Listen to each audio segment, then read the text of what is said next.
Today is Sunday, July 10, 2016 at about 7 o'clock in the evening.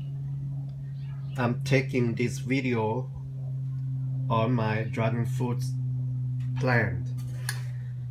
I started out growing dragon fruit plant in year 2013.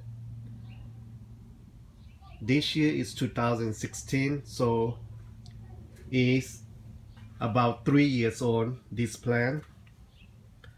These are the first two flowers for this year.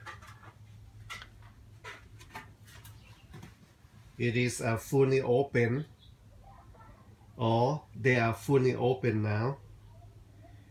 I will do hand pollination later after I finish taking this video.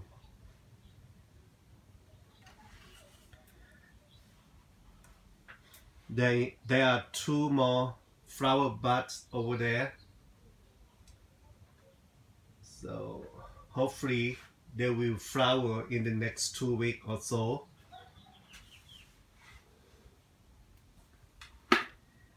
Thank you for watching my video.